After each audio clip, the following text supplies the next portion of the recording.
Bueno, voy a compartir pantalla y ya me dirán si se ve o no.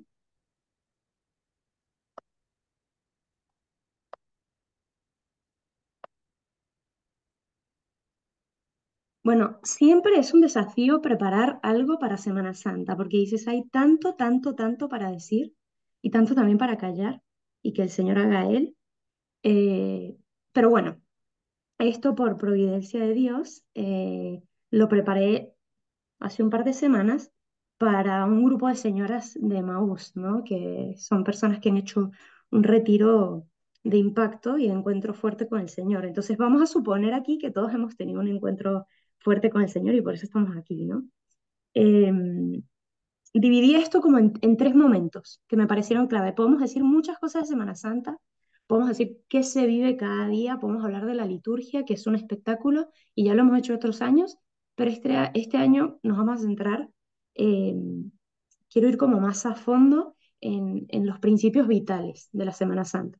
Entonces, por eso vamos a partir de, son tres partes. La primera parte es el tema de la fe, ¿no? No hay manera de entrarnos al misterio más grande de nuestra fe si no es a partir de la fe. El misterio de la salvación no hay manera de comprenderlo. Es como si tú invitas a alguien a una adoración que no tiene fe, entras a una iglesia, toda la iglesia quizás oscura, está ahí pues una estructura encima de una mesa con algo blanco iluminado. Una persona sin fe no entiende lo que está pasando, incluso puede ser algo contraproducente.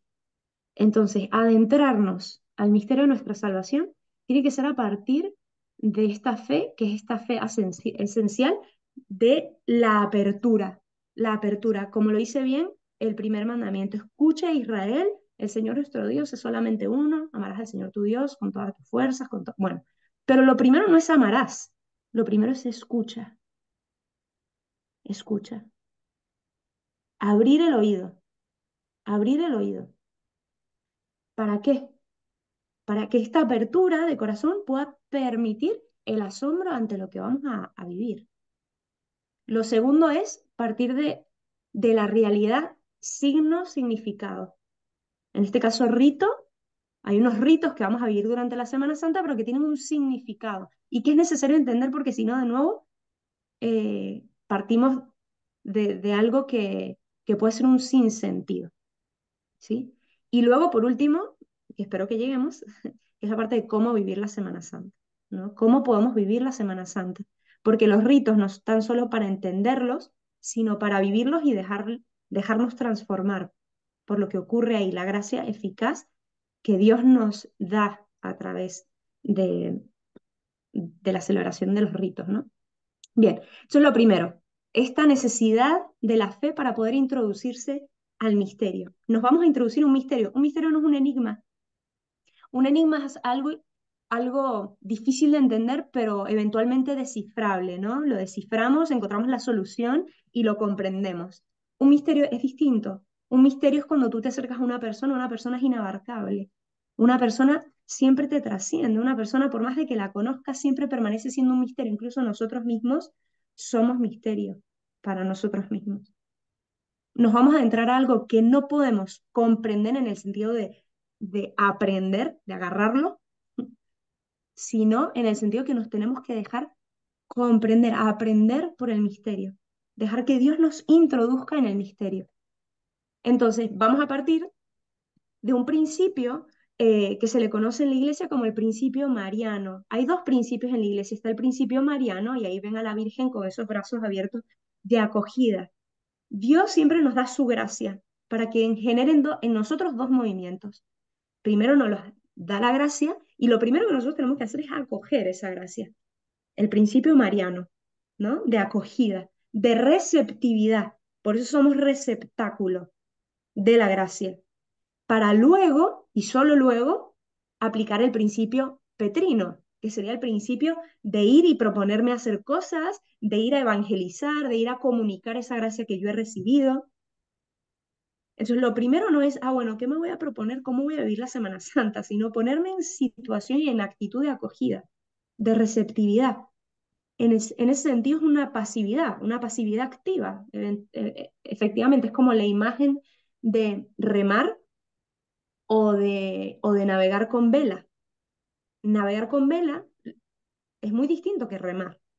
En la vida espiritual no se trata de remar nosotros con nuestra fuerza, sino de saber poner la vela para acoger el viento del Espíritu Santo y que nos conduzca. Entonces vamos a partir del principio, el principio mariano siempre, siempre antecede al principio petrino. Al principio que es, bueno, ¿ahora qué hago? ¿Qué me voy a proponer? ¿Cómo voy a comunicar? ¿Cómo voy a hacer que mi familia viva el misterio pascual? ¿Cómo voy a hacer que todos a mi alrededor se conviertan? ¿No? El principio misionero, que está muy bien. Pero ¿qué pasa? No hay ir sin estar. No hay Marta sin María. Ojo que también hay una mala interpretación de creer que Marta no está bien y María sí está bien, este evangelio tan conocido. No, se trata de ser las dos, pero siempre primero María, siempre. Bien, entonces partimos de esta actitud esencial para adentrarnos al misterio. Acoger a Dios que se acerca, acoger la gracia de Dios que se derrama.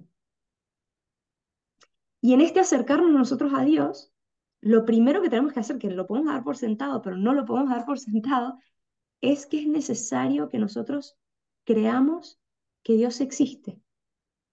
Bueno, Mario, obvio. Pero a veces vivimos como si no, ¿eh?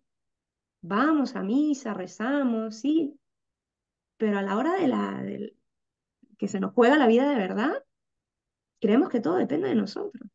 Y creemos que Dios está ahí, pero a modo de vasija, ¿no? En mi casa de decoración, ahí está.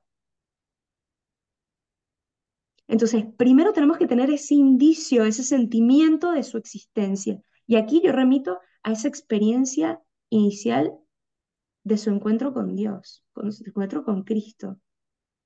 Ustedes saben, pueden adentrarse en su experiencia espiritual y decir, ¿cómo, cómo he experimentado yo ese sentimiento de su existencia?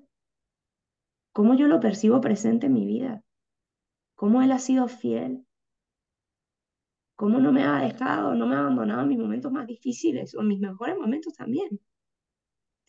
Esto es el sentido de lo sagrado, que algunos autores llaman este misterio tremendo y fascinante. San Agustín, de hecho, decía esta frase, ¿no?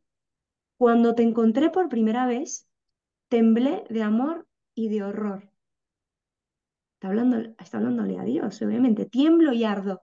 Tiemblo por la disimilitud. Cuando yo veo a Dios, hay algo que me asombra, ¿no? Es como cuando veo un paisaje hermoso que me supera y casi, casi es tan bello que me traspasa, ¿no? Que me duele. Tiemblo por esa grandeza que es tan lejana a mi pequeñez, pero ardo por la semejanza, porque eso más bello que yo anhelo está en Él. Hay, hay algo que me hace semejante a Él. Siempre tenemos que partir, antes de meternos ya, bueno, el misterio pascual, de este principio del que hablaba Benedicto XVI. No se comienza a ser cristiano por una gran decisión ética, ¿no? Una gran idea que nos convenció. No, es que vino un predicador y me habló súper bien de Dios y es que estoy convencida ya de lo que me... Ni tampoco porque, bueno, es el camino donde las personas se comportan mejor, ¿no? Ser es buena al final, si eres cristiana, pues te comportas bien, eres educado, eres respetuoso, en principio. Eh, no por eso se comienza a ser cristiano, sino por un encuentro con un acontecimiento, con una persona, Jesucristo, ¿no? Que nos da un nuevo horizonte No, a la se vida, le prendía el aire una porque orientación está tan decisiva, bajo que no. ¿sí? Entonces, em, como partir de esta idea de me voy a la Semana Santa a encontrarme con ese Cristo que ha cambiado mi vida, que me ha transformado mi existencia. Bien, entonces esta actitud esencial de fe, esta fe que depende de este encuentro. Segundo punto, y muy importante, ¿no? Para adentrarnos al misterio. Partir de esta realidad, signo, significado. Yo les pregunto, hay algunos que están, los que son de Argentina y conocen muy bien esa imagen que está de fondo.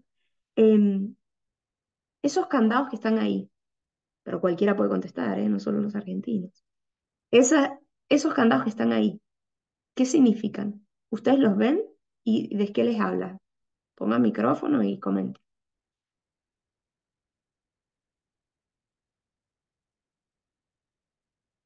Está un puente y hay varios candados ahí puestos. ¿Qué hay? ¿Qué significan? Como que alguien dejó algo y no sé, que está, eh, dejaron, no sé, si llevaron la cosa, dejaron el candado, no sé, la verdad que no, es difícil saber. No, Bien, no puedo entenderlo. Como creo que una promesa, como un compromiso, una promesa fiel que no se bien, puede hacer.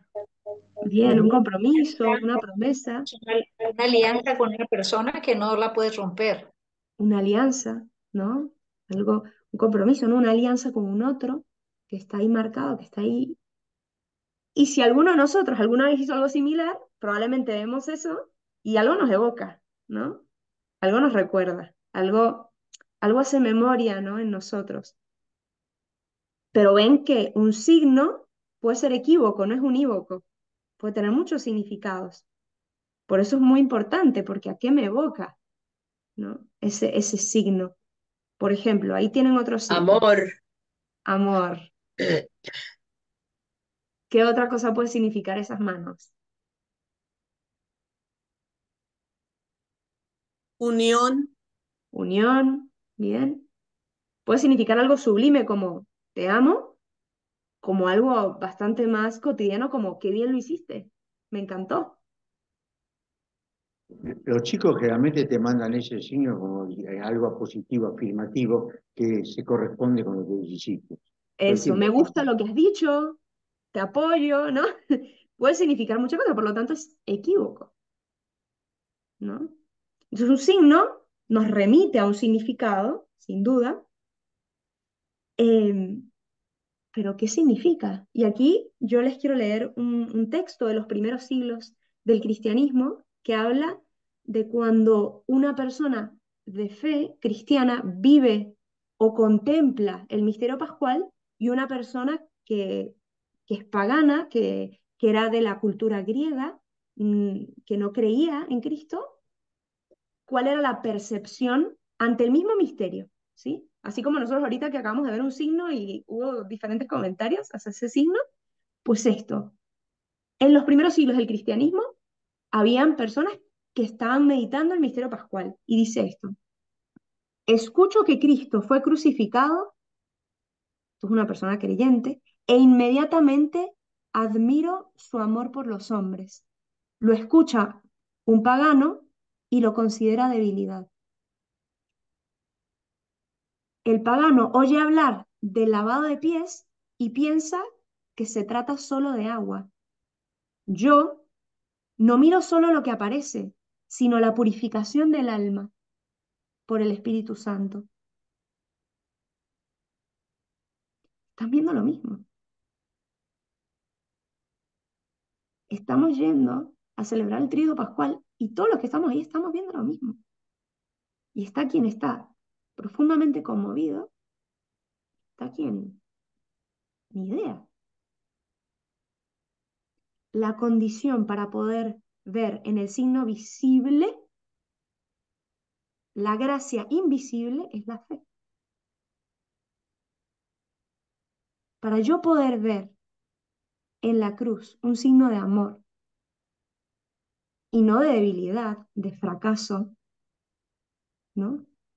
Como Nietzsche, ¿no? Que veía en Cristo crucificado una maldición para el hombre. ¿Por qué? Porque exaltaba la debilidad y para él lo más importante era el superhombre. Entonces esto deminora la condición humana. Bien, entonces, ven que es importante que este signo nos remita a un significado. Y es importante entender bien el significado porque si no el signo carece de importancia y se pierde en el camino. Dios, que nos creó, sabe perfectamente lo que necesitamos. Sabe que necesitamos oler, escuchar, ver, probar, tocar. Nuestros ritos tienen toda esta riqueza. Olemos el incienso, vemos el rito, vemos lo que está sucediendo, escuchamos la palabra de Dios, probamos el cuerpo de Cristo, ¿no? Dios nos introduce todos los sacramentos, todos los ritos que Dios nos regala, porque sí nos regala, cuidado, y esto mucho, me lo han escuchado 1000 veces, ¿no? Cuidado con interpretar el rito o la liturgia o la celebración eucarística como un favor que nosotros le hacemos a Dios. No, bueno, es que como tengo que ir a cumplir con Dios, yo cumplí. Voy el domingo, cumplo con Dios como si a Dios le hiciera falta mi alabanza y mi adoración. A Dios no le hace falta mi alabanza y mi adoración. No le damos nada a Él. Él nos los da a nosotros. Entonces, este regalo es tan absurdo decir que, bueno, voy a ir a misa, ¿no?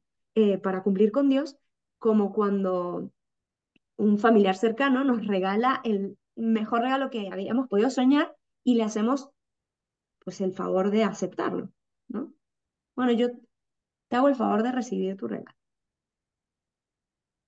No, te invito a un crucero por las Islas Canarias. Bueno, te hago el favor de recibir, ¿no? Dios nos da este regalo porque nosotros necesitamos la presencia visible de lo invisible.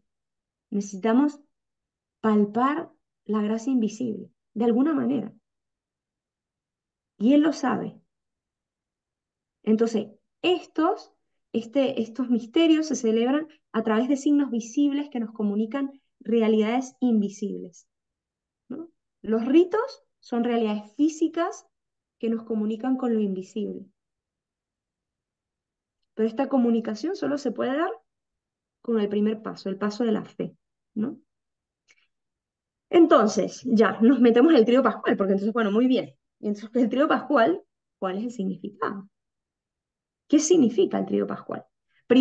Lo primero es que el trío pascual es una gran misa, y esto ya me lo he escuchado, pero no importa que lo escuchen de nuevo, porque me parece muy importante. El trío pascual está lleno de signos, lleno de signos. Y hay que estar atentos para comprender lo que nos comunican estos signos, cada uno de ellos, o lo que nosotros, como asamblea, queremos comunicar a Dios con estos signos. Entonces, primero, les recuerdo que el trío pascual es una gran misa, es una gran celebración eucarística, una única celebración eucarística, que comienza el Jueves Santo y que acaba en la vigilia pascual, ¿no? Yo les pregunto, esto ya me lo tienen que saber. El trío pascual, una misa ordinaria, ¿cómo comienza? Besando el altar. Besando el altar. Y lo siguiente después del beso del altar, ¿qué es lo primero que hace el sacerdote?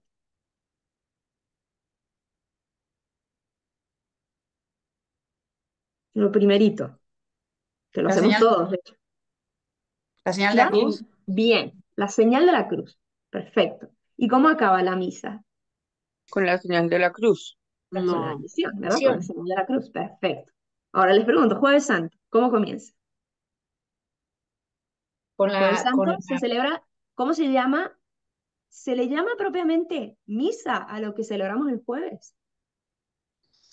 No, es la, Me la la están celebración. respondiendo así como insegura porque mi tono de voz ya indicó que la respuesta era no. No, es con la celebración del lavatorio de pies, ¿no? Bien, pero se celebra eso. Lo que La celebramos el Jueves institución de la Santo. Eucaristía, ¿no Muy es? bien, muchas gracias. En realidad, lo que celebramos es la última cena, ¿no? La cena del Señor.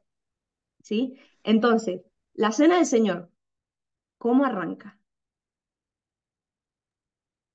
También un beso.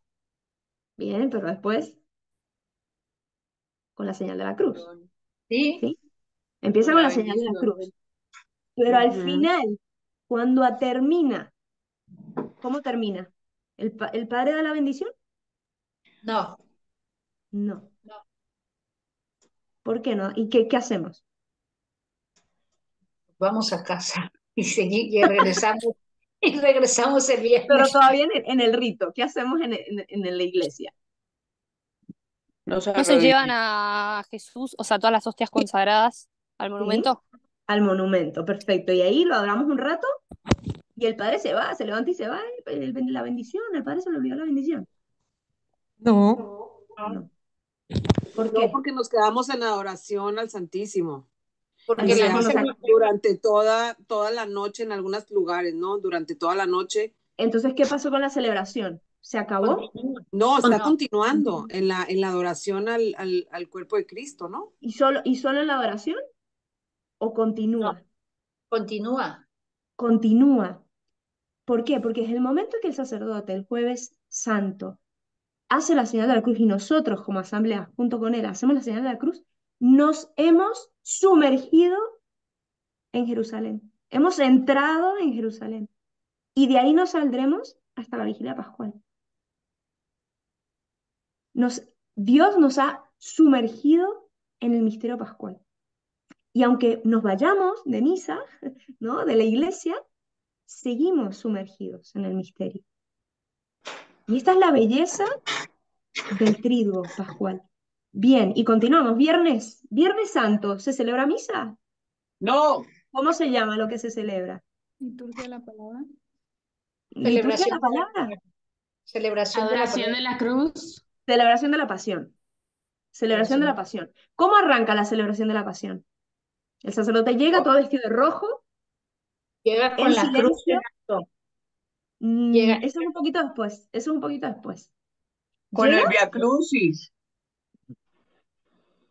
no, llega vestido de rojo, nos ponemos todos de pie. ¿Hay canto de entrada? No, No. Entra en están en silencio, el suelo los sacerdotes, se acuestan en el suelo. se postran, Ay, Dios mío, sí, perdón. pero no muy bien, se colocan en el suelo, se postran. Y luego camina y empieza, oremos hermanos. Ay, el padre se le olvidó decir la bendición. No, porque seguimos dentro del misterio pascual. Se acaba la celebración de la pasión y ¿qué hace el sacerdote? Dice una oración final, no, se, se arrodilla delante de la cruz sin Cristo, porque Cristo, perdón, con Cristo, eh, ahí muerto, hacemos adoración todos delante de la cruz. Es el único día que se hace adoración a la cruz. Se hace la genuflexión a la cruz porque de hecho el altar está desvestido, se quita el mantel está desvestido, están todas las imágenes tapadas y adoramos la cruz, es el único día del año que se adora la cruz y nos vamos. Y el sábado santo, ¿qué celebramos en la noche? la vigilia pascual. La vigilia pascual. ¿Y cómo comienza la vigilia pascual? Afuera, Con las con el 7 fuego nuevo. lecturas. Así es, dice. Afuera con la bendición del fuego nuevo. Por lo tanto, tampoco hay en el nombre del Padre, porque seguimos dentro del misterio pascual y ya luego sí acaba la vigilia pascual como con una gran bendición solemne que indica el fin de lo que empezamos el jueves. ¿Sí? Entonces aquí nos introducimos en el gran misterio de la salvación, que es este trido pascual. Ahora yo les pregunto esta gran palabrota que usamos, ¿no? El gran misterio de nuestra salvación, la historia de la salvación. Pero Mari, o sea, todo bien con la salvación, pero yo de qué tengo que ser salvado. Ya lo hemos hablado en otras clases, ¿no? Este tema de la salvación. Y les hablé hace poco, perdón, es que esta salvación, ¿a qué remite, ¿no? ¿De qué nos está hablando? ¿Por qué porque Dios nos tiene que salvar de algo, ¿no? Y todos creo que hemos hecho la experiencia de que tenemos un anhelo en el corazón, un anhelo profundísimo. Queremos ser felices, queremos ser plenos, queremos llegar a ser perfectos. Perfectos no en el sentido, ojo, de perfección humana como todo hecho de una cierta manera, como cada quien le entienda, ¿verdad? Sino acabados, ¿no? Ya no en proceso, sino acabados, santos. Pero por más de que hagamos lo que hagamos, nos ponemos propósitos, demás, no alcanzamos, siempre nos falta algo. Cuando crecemos, cuando estamos chiquitos queremos crecer, cuando crecemos nos queremos graduar, cuando nos graduamos queremos conseguir trabajo, cuando conseguimos trabajo queremos casarnos, luego tener hijos, luego tener una casa, luego tener auto, ¿no? Como siempre estamos hambrientos, sedientos, inquietos. ¿Por qué? Porque estamos incompletos. No podemos, el problema es que este anhelo es más grande que nuestras fuerzas para alcanzarlo. No podemos darnos eso que nos falta. Y en nuestra ansia de alcanzar eso, lo terminamos arrebatando. Terminamos buscando de cualquier manera eso que anhelamos. Anhelamos ser Dios sin Dios.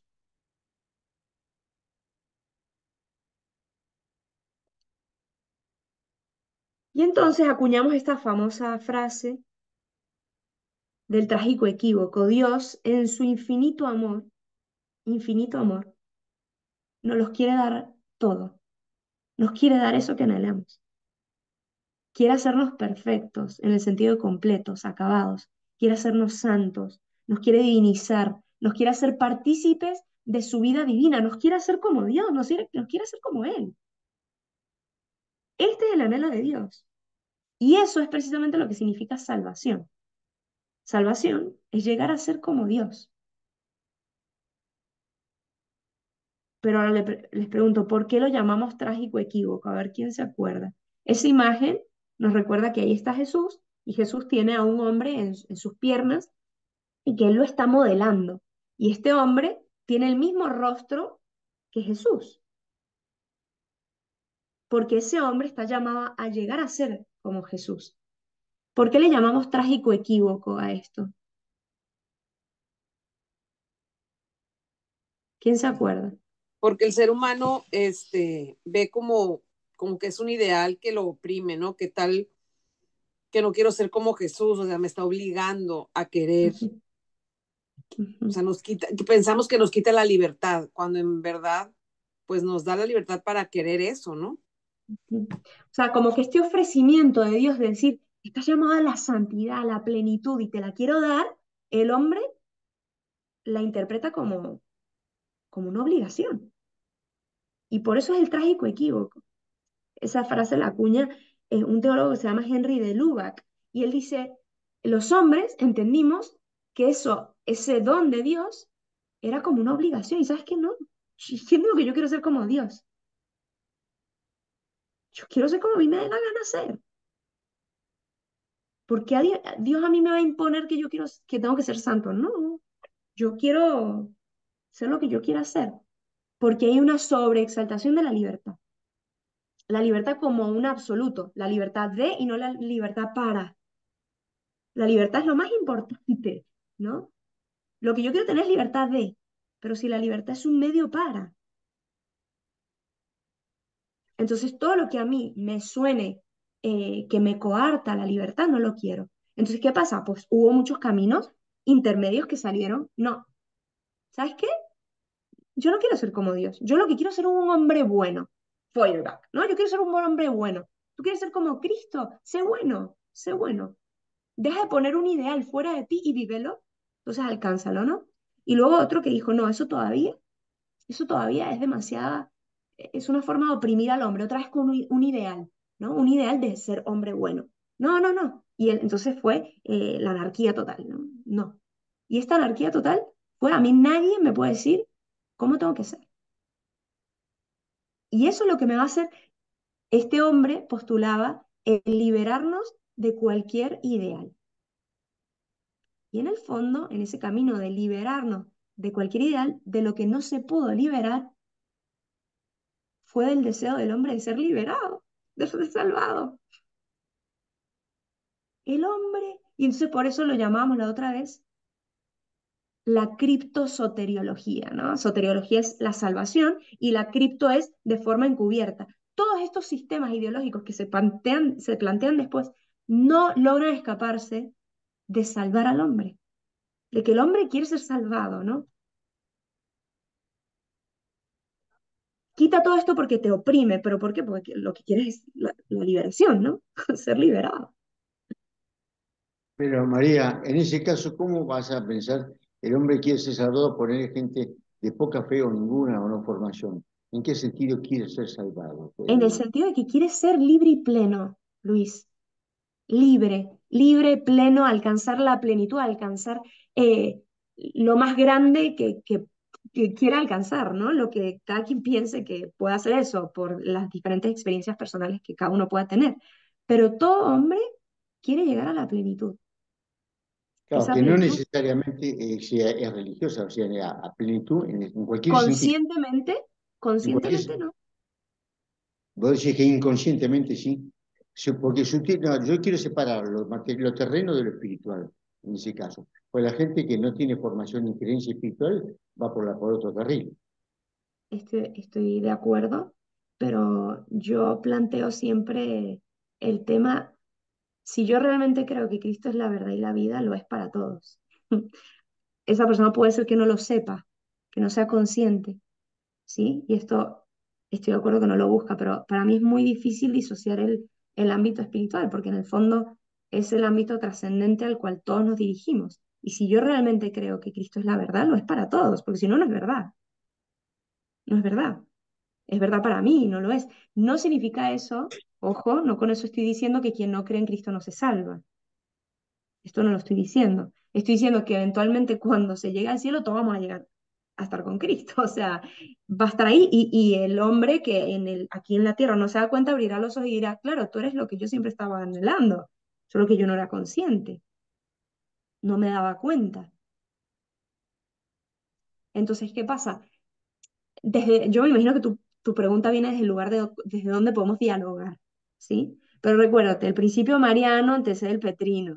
Esto no es recibir una charla para ver cómo puedo convertir yo a la gente que tengo a mi alrededor, sino abrir más el corazón para que el Señor me convierta a mí. Y bueno, y si el Señor luego quiere derramar esa gracia a otros, buenísimo. Pero partiendo de ese, primero del principio mariano y no del principio petrino, partimos de que siempre hay diálogo con el otro a partir de los anhelos del corazón. Pasa que hay personas, o todos, que nos dificulta entrar en contacto con esos anhelos. Y a veces que no, tenemos muchas barreras para llegar a esos anhelos.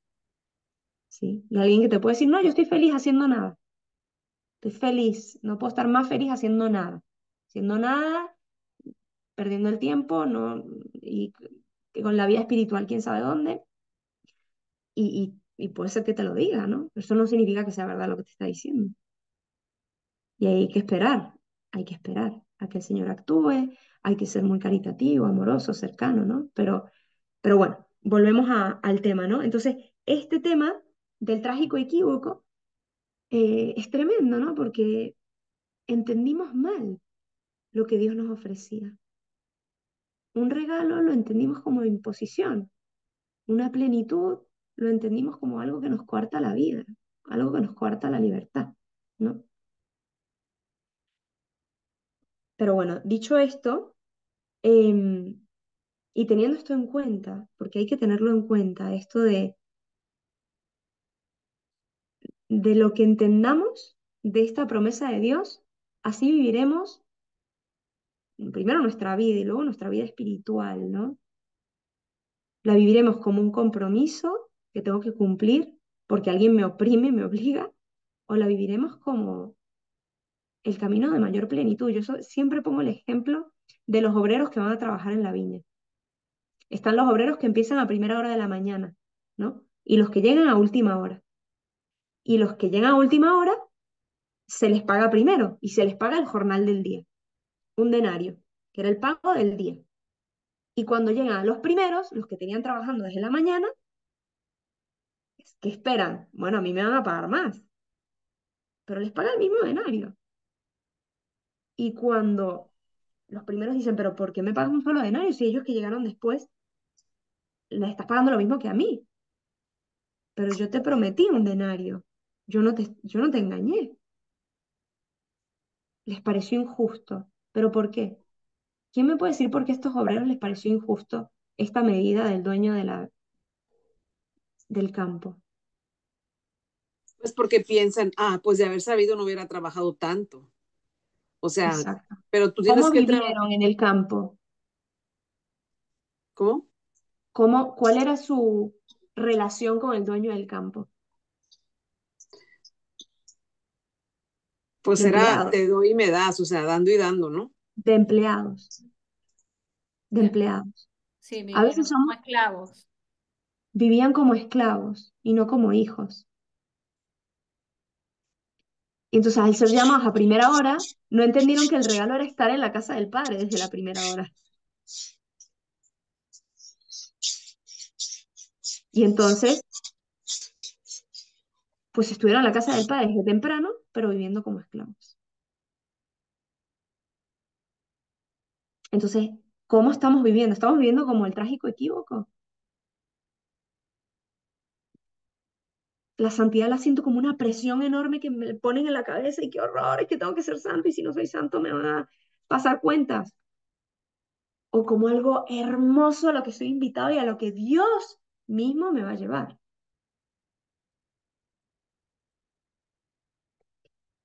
Dicho esto, ahora sí, bueno, ¿qué significa el rito, no? Bueno, vamos a adentrarnos al rito como tal.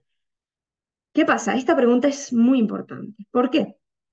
Porque nos permite entender o descubrir cuál es el acontecimiento salvífico que se encuentra en el origen de la Pascua. O sea, ¿qué pasó ahí? Se trata de saber el memorial, lo que recordamos. Haced esto en memoria mía. ¿Qué es lo que estamos recordando? Eh, para nosotros los cristianos, esta pregunta, ojo, de qué significa este rito, cuando los judíos, porque recuérdense que la Pascua cristiana hunde sus raíces en la Pascua judía, los judíos cuando se reúnen a celebrar la Pascua, que siguen celebrándola sin el sacrificio del cordero, porque ya no tienen templo donde sacrificar el cordero, pero siguen celebrándola, lo que hace es que el niño más chiquito de la familia, está toda la familia reunida, y el más chiquito es parte de la celebración, tiene que preguntar, ¿qué significa este rito? ¿Qué es esto que celebramos? Y ahí el mayor de la familia explica. Esto ocurrió cuando nuestros padres estaban como esclavos en Egipto, cuando Israel estuvo como esclavo en Egipto, y Dios se le manifestó a Moisés y le dijo, he escuchado el clamor de mi pueblo.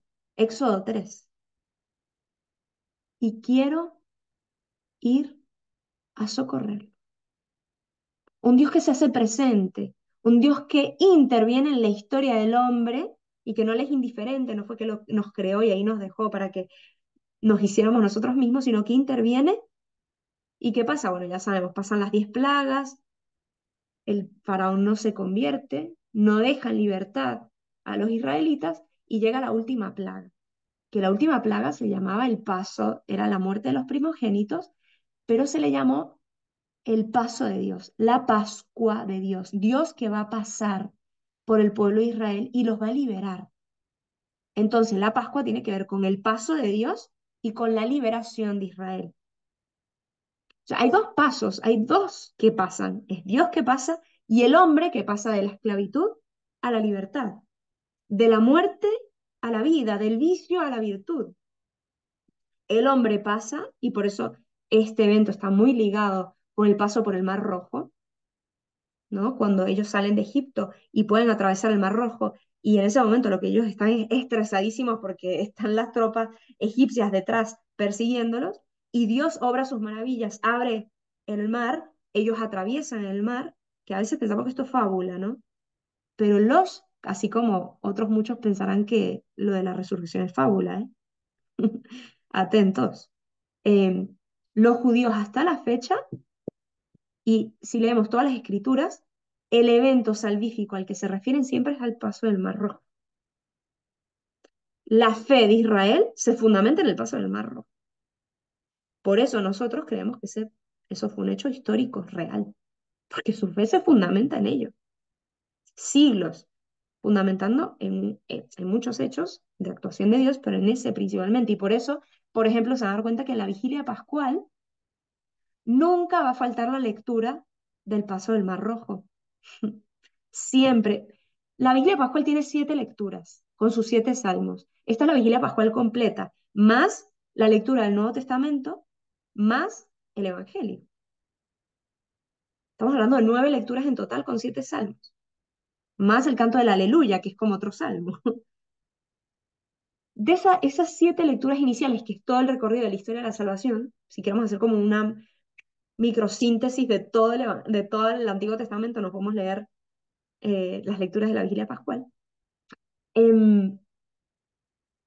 Podemos, por motivos pastorales, se pueden quitar lecturas, ¿no? Pero la única que no se puede quitar, ni ella ni su salmo, es la lectura del paso del Mar Rojo.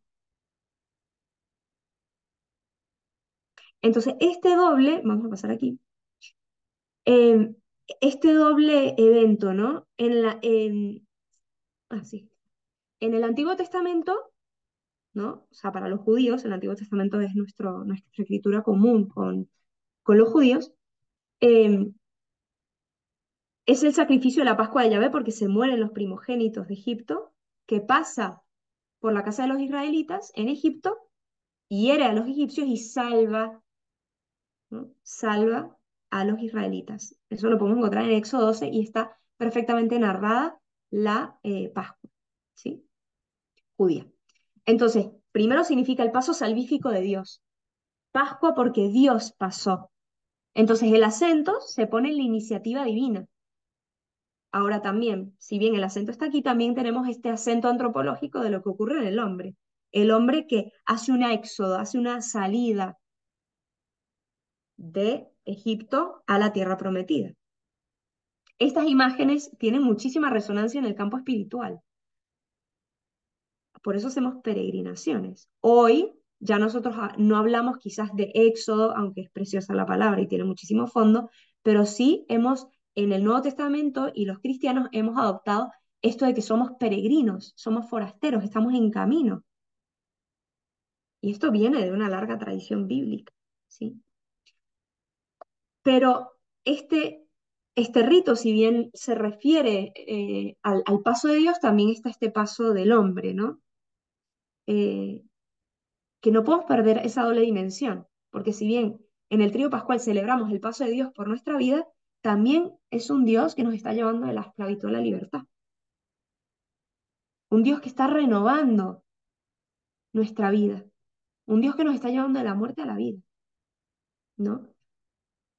Entonces aquí consistirá no tanto en la celebración de los ritos externos, sino del camino interior que tiene que hacer el hombre, que tiene que dejar que Dios haga en él. Entonces el Cordero Pascual, ¿qué significa? Significa eso que yo ofrezco a Dios. Ese progreso espiritual, de hecho la palabra Cordero, esa víctima pascual que ofrecemos, esa palabra Cordero significa, viene del probaino, ¿no? Probaton, es en griego la palabra. Y entonces significa ir adelante, progresar. Ofrecer el Cordero para que Dios siga progresando en mi propia vida. Para que Dios siga entrando a las profundidades de mi alma, ¿no? Ahora, ¿cómo fue ese paso de la Pascua judía a la Pascua cristiana? Porque ¿quién está pasando en el trío pascual? Dios no pasa y mata a los primogénitos. ¿Qué es lo que está pasando? Primero, ¿por qué se le terminó llamando a la Pascua cristiana Pascua? ¿Por qué se usó esta terminología judía para algo novedoso que estaba sucediendo en el cristianismo? Primero es un dato cronológico. Cristo muere y resucita en las fechas de la Pascua judía. De hecho, San Juan, en su evangelio nos narra que Cristo fue sacrificado en la cruz a la misma hora que los corderos en el templo.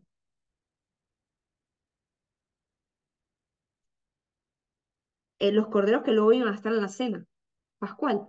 Por eso, según la tradición de Juan, la cena, la última cena de los cristianos fue un día antes, ¿sí?, de la muerte de los corderos. Pero también, aparte de este dato cronológico, hay un dato tipológico. ¿Qué significa tipológico? Significa que en el Antiguo Testamento ya está prefigurado de algún modo. Eso que ocurrió en el Antiguo Testamento se cumple en plenitud en el Nuevo, como de alguna manera ya estaba profetizado. Cristo era la realización de todas las figuras, y por eso Cristo es, por eso ahí tenemos, ¿no?, el sacrificio de Isaac, era figura de Cristo. El sacrificio de los corderos era figura de Cristo. En la cena, en la cena pascual de los judíos no se le podía romper ningún hueso a los corderos. Y luego se dice en el Evangelio, y se le traspasó sin romperle ningún hueso. El cordero tenía que ser macho, tenía que ser inocente, y no se le podía romper ningún hueso. Del Antiguo Testamento, y luego Juan Juan el Bautista que señala a Jesús y dice, este es el Cordero de Dios, ¿no? Entonces, para nosotros los cristianos, la Pascua tiene dos significados. Viene de la terminología, la Pascua viene de la misma raíz etimológica que pasión, paz, ¿no? Y conmemora la pasión de Cristo, el padecer de Cristo por nosotros. Pero también conmemora el paso del hombre de la muerte a la vida. Pero la síntesis, que puede decir, bueno, pero ¿cómo podemos sintetizar la Pascua cristiana? Es el paso de Jesús de este mundo al Padre.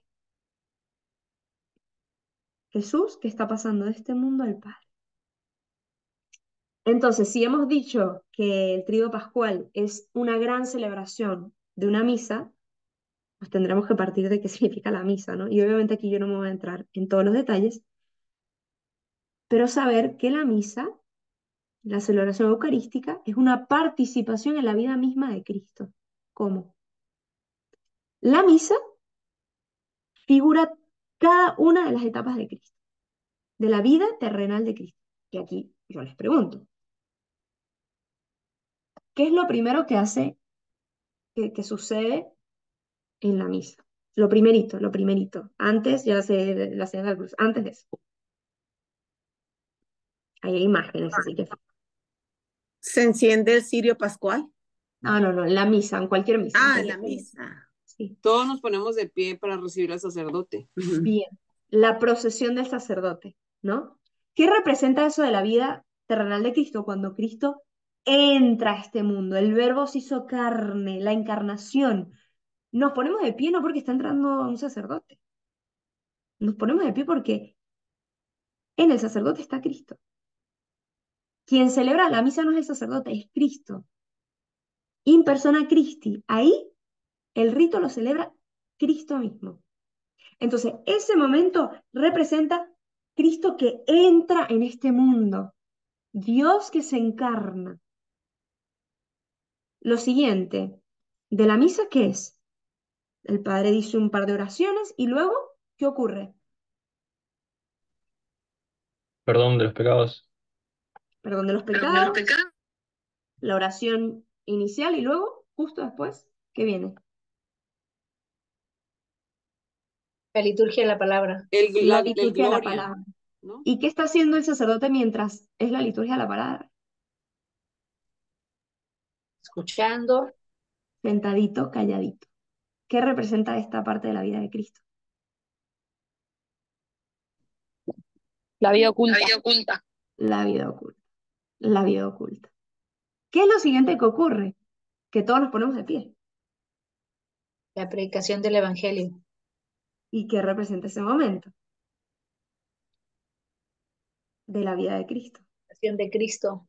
¿La qué? La manifestación de Cristo. La Pues su vida manifestación de pública. Cristo. Su vida pública, ¿no?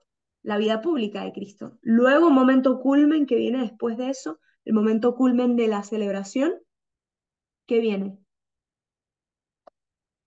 La consagración, La consagración. ¿Qué representa? la pasión, La pasión y muerte. ¿Qué es lo que el sacerdote está haciendo ahí? Consagra el cuerpo y la sangre. ¿Y qué pasa cuando el cuerpo y la sangre de una persona están totalmente separadas? Muere. Una persona muere. está muerto. Entonces, es ahí vivimos la muerte de Cristo, pero luego, más adelante, antes de comulgar, nosotros comulgamos un Cristo muerto o resucitado, Vivo, resucitado. vivo. ¿Y cuándo resucita? En la Eucaristía. ¿Cuándo? ¿En qué momento de la misa? La epiclesis, Hay un momento donde el sacerdote en el Cordero de Dios, ¿qué hace? Parte el cuerpo, toma un sí, trocito y lo introduce en la sangre. ¿Y qué pasa cuando cuerpo y sangre se unen? vida, Vida. Bien. Y justo después de eso recibimos la Eucaristía, el cuerpo de Cristo. Necesitamos un Cristo vivo. Y después de eso acaba la misa, ¿no? Y en latín dice, bueno, la misa ha acabado. La palabra misa, ¿qué significa? ¿De dónde viene? No tiene la misma mesa, raíz. Tiene la mesa, misma, a ver, mesa, no. mesa. Tiene la misma raíz etimológica que misión. Por lo tanto, ese momento al final de la misa es la ascensión. Id por el mundo. Ahora ustedes continúen, id por el mundo y predicar el Evangelio. Como ven, la celebración eucarística es la participación en la vida misma de Cristo. Ahí, en cada Eucaristía, estamos viviendo la vida de Cristo. Y por lo tanto, cuando se habla y aparece el Evangelio de Saqueo, Saqueo, baja que voy a ir hoy a tu casa, eso te lo dice hoy a Cristo a ti. Y tan es de hecho que Cristo viene a tu casa y viene a tu casa en el momento de la comunión. Así de vivo es la celebración, ¿sí? Bueno. Y ahora bien, ahora sí, lo último, ya me quedan 4 minutos, pero con esto acabamos. ¿Cómo podemos vivir la Semana Santa? ¿Cómo podemos dejarnos transformar? ¿No? Ideas pequeñas sobre cada día santo importante. El Domingo de Ramos celebramos el presagio del triunfo real de Cristo, porque Cristo entra y todo el mundo sana y se viven dos cosas a la vez, en la misma celebración. Resulta que leemos un evangelio fuera de la iglesia, que es el evangelio de el gozo, de lo sana, ¿no? De Cristo entrando en el burrito y todo el mundo aclamándolo como rey, y pocos minutos después, en el evangelio de la misa, leemos la pasión. Los mismos que hace minutos la acaban de aclamar rey son los que gritan crucifícalo, y esos mismos somos nosotros. La inconsistencia, ¿no? Del corazón del hombre, que es pobre, que va y viene, ¿no? Entonces, pero recordarnos, y esto es lo bonito que arrancamos en el pórtico de la Semana Santa, y lo que nos hace recordar Dios es que Cristo va a triunfar. Arranca la Semana Santa diciendo, Cristo va a triunfar, porque Él es el Rey. Entonces, y por eso nos llamamos los ramos a la casa, porque nos recuerdan la victoria de Cristo. Cristo que es Rey. ¿Sí? Bien, Jueves Santo. Ahí les puse lo que se celebra, ni me voy a meter en eso, eso lo pueden encontrar en cualquier lugar. Me importa más la otra parte, ¿no? Lo que les dije, las cosas prácticas de qué se celebra cada día, eso lo pueden conseguir en cualquier lugar. El Jueves Santo nos recuerda los 4 hágase. El primer hágase de la Escritura fue el de Dios, el de la creación. Y dijo Dios, hágase la luz. Y la luz se hizo. El hágase de la creación. El segundo hágase es el de la encarnación, la Virgen, que dice, hágase en mí, según tu palabra. El tercer hágase es el de la redención. Cristo que dice, hágase tu voluntad. ¿Y el cuarto hágase cuál es?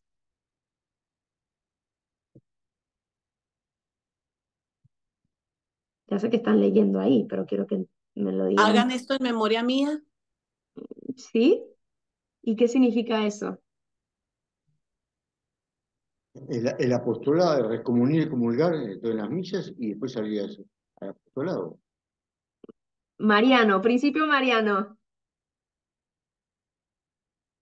El hágase es el Ya, tuyo, es el tuyo, es el hágase personal de seguir acogiendo la salvación de Dios.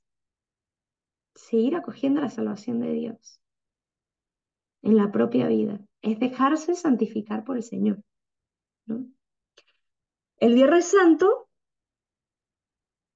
¿qué es lo característico? Bueno, ya sabemos, es la muerte de Jesús, pero ahí, desde los primeros siglos del cristianismo, la manera en que uno se preparaba para la vigilia de la resurrección, desde el Viernes Santo, era el ayuno.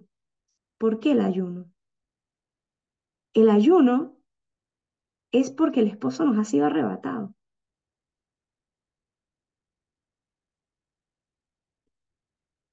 El ayuno no es una práctica penitencial de masoquista.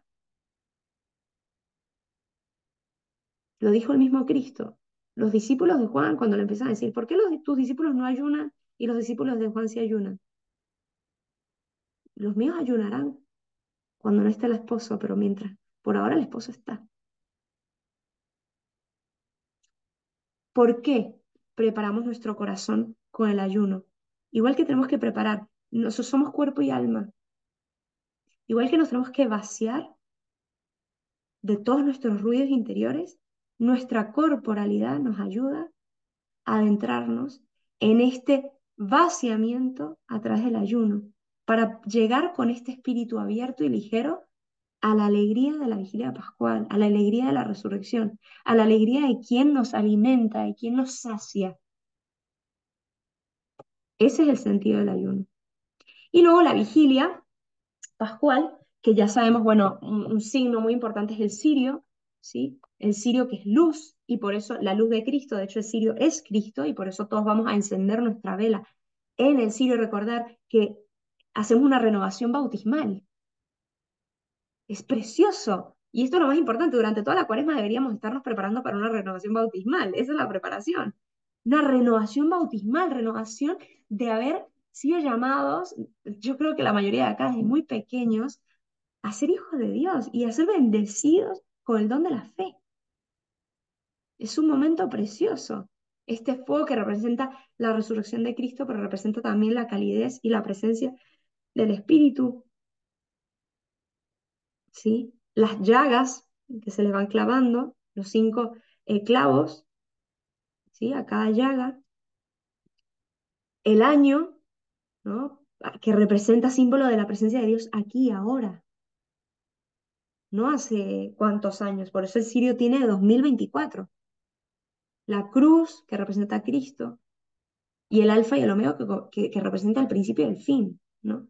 Entonces, obviamente, centrarse en las lecturas, en la riqueza de las lecturas de la vigilia pascual, centrarse también en este regalo que hay para toda la iglesia de muchos cristianos nuevos para la iglesia, el nacimiento de muchos neófitos que acogemos en la iglesia.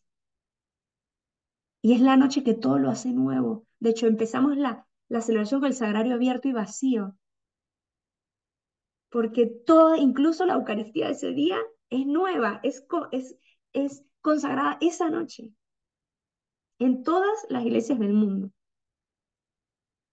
Y bueno, con este escrito de los primeros siglos quiero acabar porque es precioso. Es de los primeros siglos del cristianismo y habla de la noche de la vigilia pascual, ¿no? O noche más resplandeciente que el día, o noche más hermosa que el sol, o noche más blanca que la nieve, o noche más brillante que la saeta, o noche más reluciente que las antorchas, o noche más deliciosa que el paraíso, o noche libre de tinieblas, o noche llena de luz, o noche que quitas el sueño, o noche que haces velar con los ángeles, o noche terrible para los demonios, o noche anhelo de todo un año, o noche madre de los neófitos. que nosotros como iglesia que somos, abramos nuestra alma para acoger primero la gracia de Dios y luego a tantos hijos de Dios renacidos en el agua del bautismo, ¿no? Y muchos otros que van a entrar en esta comunión de los santos, ¿no? Y rogarle a Dios que nos siga preparando el corazón para que seamos uno, como es el sueño del Padre, ¿no? El sueño del Padre es que todos seamos unos, que vivamos en comunión. Ese es el gran sueño, como lo puedes saber aquí, hay muchas madres y padres seguro, eh, que no hay regalo más grande para la madre o el padre que la familia sea una. Pues somos la familia de Dios y ese es el gran anhelo de Dios. Pidámosle al Señor la unidad de todos los cristianos, la unidad de toda la humanidad, que de hecho el Viernes Santo suplicamos, ¿no? Suplicamos por esa unidad y por eso pedimos por todas las realidades del mundo, los judíos, los cristianos, los no cristianos, los católicos, los no católicos, ¿no? Es una petición preciosa la del Viernes Santo. Pues que tengamos esa petición en el corazón y abrir el corazón para que el Señor obre sus maravillas. Bueno, abro un momento a preguntas, dudas o lo que sea, o comentarios también.